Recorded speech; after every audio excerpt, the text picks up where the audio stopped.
কুরআনে একমাত্র নারী যার সম্পর্কে বলা হয়েছে তিনি জাহান্নামে প্রবেশ করবেন, সর্বকালের সবচেয়ে খারাপ নারী। তিনি ছিলেন অত্যন্ত ধনী এবং অত্যন্ত শক্তিশালী, কিন্তু এগুলো তার জন্য যথেষ্ট ছিল না। এই অভিশপ্ত নারীর অবিশ্বাস্য জীবন কাহিনী, যাকে এমনকি শয়তানও ভয় করে। উম্মে জামিলের সংগ্রাম, ইসলামের বিরুদ্ধে অবিশ্বাসের যুদ্ধ। আজকের ইসলামের শত্রুদের বোঝার জন্য প্রথমে তাকে বুঝতে হবে। তিনি প্রথম সেই কৌশলগুলো ব্যবহার করেছিলেন যা আজও ইসলামের শত্রুরা ব্যবহার করে। তিনি তার স্বামীকে বিশ্বাস প্রত্যাখ্যান করতে প্ররোচিত করেছিলেন এবং তার ক্ষমতা ব্যবহার করে মুসলিমদের উপর নির্যাতন চালিয়েছিলেন। এমন এক নারীর গল্প যিনি এতটাই খারাপ ছিলেন যে শয়তানও অবাক হয়ে যেত।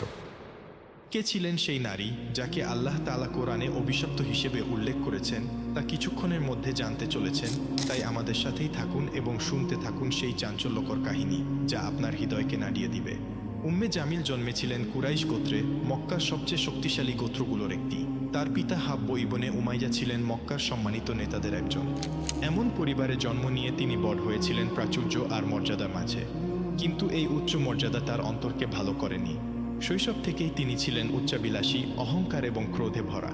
অল্প বয়সে তিনি বিবাহ বন্ধনে আবদ্ধ হন আবুল আহাবের সাথে, যিনি ছিলেন আব্দুল মুত্তালিবের পুত্র। আবুল আহাব ছিলেন মক্কার সবচেয়ে ধনী ও ক্ষমতাশালী পুরুষদের একজন। তার সম্পদ উম্মে জামিলকে, যিনি অহংকার আর বিলাসিতা পছন্দ করতেন, অপরিসীম আনন্দ দিয়েছিল। আবুল আহাব ছিলেন কুরাইশের বিখ্যাত ব্যবসায়ী, যার বাণিজ্য ছড়িয়েছিল দূর দূরান্তে। উম্মে জামিল এই সম্পদ ব্যবহার করে মক্কার সবচেয়ে আলোচিত নারীদের একজন হয়ে উঠলেন। কিন্তু তিনি শুধু তার স্বামীর সম্পদের ছায়ায় বসে থাকতেন না, তার সবচেয়ে বড় অস্ত্র ছিল তার তীক্ষ্ণ জিহ্বা। তিনি তার চারপাশের নারীদের উপর প্রভাব বিস্তার করতেন, গুজব ছড়াতেন, যাকে ঘৃণা করতেন তার নাম নষ্ট করার চেষ্টা করতেন। এই কাজ তাকে আরও গর্বিত করত। কিন্তু আসল সত্য ছিল, তিনি ভয় পেতেন, তার ক্ষমতা আর মানুষের সম্মান হারানোর ভয়।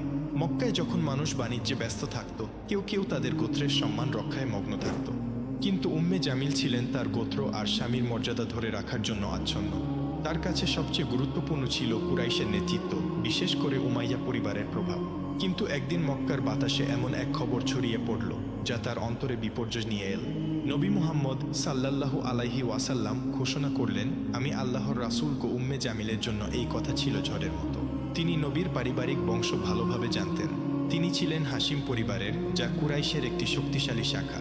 কিন্তু যদি তিনি সত্যিই নবী হন, তাহলে তার ক্ষমতা কি বিপদে পড়বে না? তার জন্য এটি সত্য মিথ্যার প্রশ্ন ছিল না, এটি ছিল নিয়ন্ত্রণের লড়াই। যদি ইসলাম মক্কায় ছড়িয়ে পড়ে, কুরাইশের শাসন ভেঙে যাবে আর তার গর্বের জগৎ ধুলায় মিশে যাবে। তাই তিনি ইসলামের বিরুদ্ধে লড়াইয়ে নেমে পড়লেন, প্রথম নারীদের একজন হিসেবে। তার স্বামী আবুল আহাব ইতিমধ্যেই নবীর বিরোধিতা শুরু করেছিলেন, কিন্তু উম্মে জামিল এই ঘৃণাকে আরও তীব্র করলেন। তিনি শুধু ইসলামের বিরুদ্ধে দাঁড়ালেন না, তিনি এটি ধ্বংস করার জন্য সবকিছু করলেন। নবীর সম্মান নষ্ট করতে, মুমিনদের ভয় দেখাতে তিনি তার বিষাক্ত কথা ছড়িয়ে দিতেন মক্কার সরু গলিতে, বাড়ির উঠোনে, কাবার চারপাশে।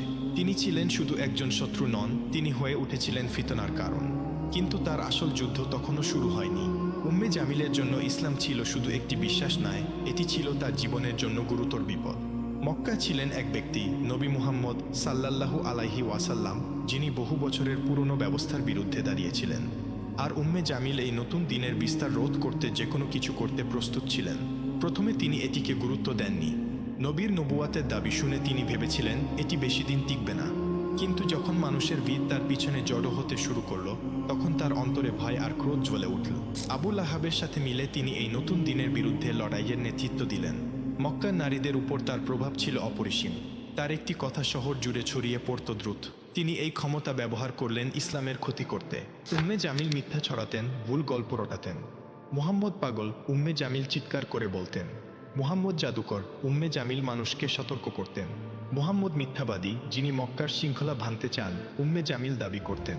এই মিথ্যার উদ্দেশ্য ছিল শুধু মানুষকে বিভ্রান্ত করা নয়, এটি ছিল নবীর সম্মান ধুলায় মিশিয়ে দেওয়া, মানুষকে তার থেকে দূরে সরিয়ে দেওয়া। তিনি এমনকি নিম্নমানের পন্থাও ব্যবহার করেছিলেন। একদিন মক্কার বাজারে তিনি মানুষ জড়ো করে চিৎকার করে বললেন, মুহাম্মদ তার নিজের পরিবারেরও ক্ষতি করছেন।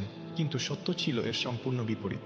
নবী ছিলেন মক্কার সবচেয়ে সৎ, সবচেয়ে বিশ্বস্ত মানুষ। তবু উম্মে জামিল তার নামে মিথ্যা রটিয়ে চললেন।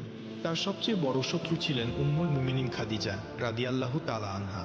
তিনি ছিলেন মক্কার সবচেয়ে সম্মানিত নারী এবং নবীর সবচেয়ে শক্তিশালী সমর্থক। উম্মে জামিল খাদিজার প্রতি তীব্র হিংসা পোষণ করতেন। তিনি তার নামে হাসি ঠাট্টা করতেন, মক্কার নারীদের তার বিরুদ্ধে খেপিয়ে তুলতেন, তাকে একা করে দেওয়ার চেষ্টা করতেন। তিনি খাদিজার সাথে দেখা করা নারীদের হুমকি দিয়ে বলতেন, তোমরা যদি তার সাথে মিশতে থাকো আমরা তোমাদের সমাজ থেকে বের করে দেব।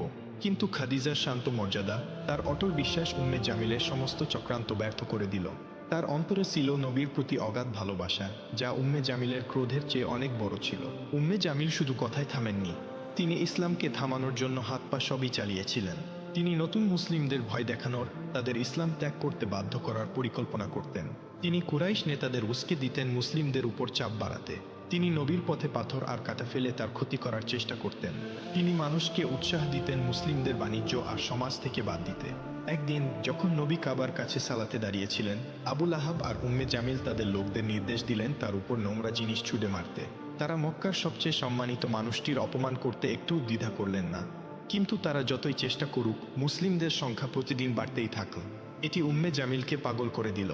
তার মিথ্যা চক্রান্ত আর যথেষ্ট ছিল না, তিনি নবীকে হত্যার পরিকল্পনা শুরু করলেন। বহু বছর ধরে তিনি ইসলামের সবচেয়ে বড় শত্রুদের একজন ছিলেন, কিন্তু তার নাম শুধু মক্কার পথে ঘাটে উচ্চারিত হলো না, কুরআনে তাকে চিরকালের জন্য অভিশপ্ত হিসেবে লিপিবদ্ধ করা হলো। আবু লাহাব আর উম্মে জামিল ইসলামের বিস্তারে আরও হিংস্র হয়ে উঠলেন। কিন্তু তারা যাই করুক, আল্লাহর সত্য জয়ী হলো। একদিন নবী সাফা পাহাড়ে দাঁড়িয়ে কুরাইশের লোকদের ডাকলেন।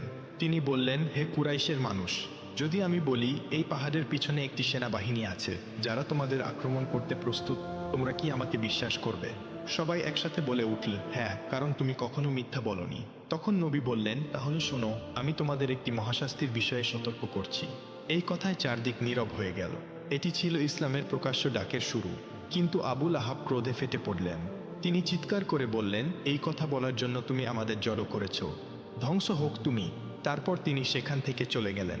এই অহংকারের জবাবে আল্লাহ অবতীর্ণ করলেন সূরা আল মাসাদ।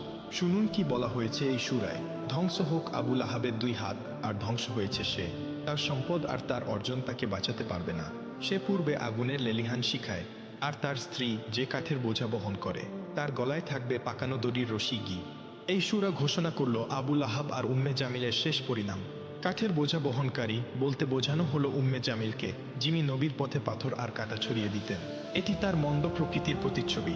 যখন এই সূরা অবতীর্ণ হলো, উম্মে জামিলের ক্রোধ আরও তীব্র হলো। তার কাছে এটি ছিল মৃত্যুর ফরমান। মক্কার মানুষ তার ভাগ্য নিয়ে কথা বলতে লাগল। এমনকি কুরাইশের নেতারাও তার সাথে ঠাট্টা করল। একদিন তিনি ক্রোধে ফুঁসতে ফুঁসতে একটি বড় পাথর হাতে নিয়ে মসজিদুল হারামে গেলেন। তিনি নবীকে হত্যা করতে চাইলেন। তিনি ভেবেছিলেন নবী সেখানে বসে আছেন। আবু বকর রাদিয়াল্লাহু তাআলা আনহু তার পাশে ছিলেন। কিন্তু আল্লাহর ইচ্ছায় উম্মে জামিল নবীকে দেখতে পেলেন না, যদিও তিনি ঠিক সেখানেই ছিলেন। তিনি আবু বকরের দিকে তাকিয়ে চিৎকার করে বললেন, তোমার বন্ধু কোথায়? আমি তাকে শেষ করতে এসেছি। সে তার জাদু আর মিথ্যা দিয়ে আমাদের একে অপরের বিরুদ্ধে করেছে। আবু বকর শান্তভাবে তার দিকে তাকালেন। আল্লাহ নবীকে তার চোখের সামনে অদৃশ্য করে দিয়েছিলেন। উম্মে জামিল ক্রোধে পাথর ফেলে দিয়ে চলে গেলেন। তিনি জানতেন সূরা মাসাদ তার শেষ ঘোষণা করেছে, কিন্তু তার ক্রোধ আল্লাহর বিচার বদলাতে পারল না। সূরা মাসাদের অবতীর্ণ হওয়া আবু লাহাব আর উম্মে জামিলের জন্য বিপর্যয় ছিল। তারা ইসলামের উত্থান থামানোর জন্য সব চেষ্টা করেছিল। আবু লাহাব মুসলিমদের বিরুদ্ধে সামাজিক ও অর্থনৈতিক বয়কটের নেতৃত্ব দিয়েছিলেন। এই কঠোর বয়কট 3 বছর ধরে মুসলিমদের কষ্টে ডুবিয়ে রেখেছিল। কিন্তু তারা ইসলামের আলো নিভিয়ে দিতে পারলেন না। তাদের নিষ্ঠুরতা তাদের নিজেদের ধ্বংসের পথে নিয়ে গেল। আবু লাহাবের শেষ এলো নির্মমভাবে। মক্কায় একটি মারাত্মক রোগ ছড়িয়ে পড়ল। আবু লাহাব সেই রোগে আক্রান্ত হলেন। তার শরীর এতটাই ভয়াবহ হয়ে গেল যে কেউ তার কাছে যেতে সাহস করল না। এমনকি কুরাইশের লোকেরাও তাকে ত্যাগ করল। তিনি একা মারা গেলেন, ব্যথায় কাতরাতে কাতরাতে। উম্মে জামিল, যিনি বছরের পর বছর তার স্বামীকে সমর্থন করেছিলেন, তিনিও তাকে পরিত্যাগ করলেন। তার মৃতদেহ পড়ে রইল মাটিতে। কেউ তাকে দাফন করতে এগিয়ে এলো না। শেষে কিছু লোককে অর্থ দিয়ে তার দেহ একটি গর্তে ফেলে পাথর দিয়ে ঢেকে দেওয়া হলো। তার সম্পদ, তার মর্যাদা, তার গর্ব সব ধুলায় মিশে গেল। আবু লাহাবের মৃত্যুর পর উম্মে জামিল একা পড়ে গেলেন। যে নারী একসময় মক্কার রানী ছিলেন, তিনি হয়ে গেলেন দুর্বল, অসহায়। মক্কার মানুষ ফিসফিস করে বলতে লাগল, সূরা মাসাদের অভিশাপ তার উপর পড়েছে, কি তবু তিনি থামলেন না।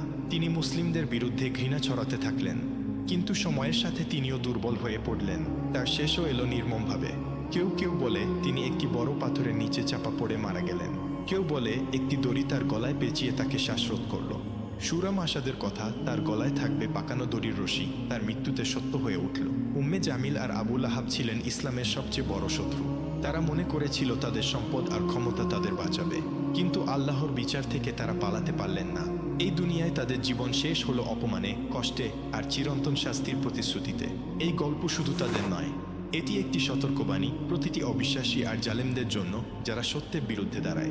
হে আল্লাহ, আমাদের অন্তরকে আবু লাহাব আর উম্মে জামিলের মতো সিল করে দেওয়া অন্তর থেকে রক্ষা করো। আমাদের পথ দেখাও নবীর পথে, যেন আমরা ঈমান, ন্যায় আর ভালো চরিত্রে জীবন কাটাতে পারি। আমাদের অন্তরকে পবিত্র করো অহংকার, হিংসা আর ঘৃণা থেকে। আমাদের সঠিক পথে অটল রাখো। আমিন।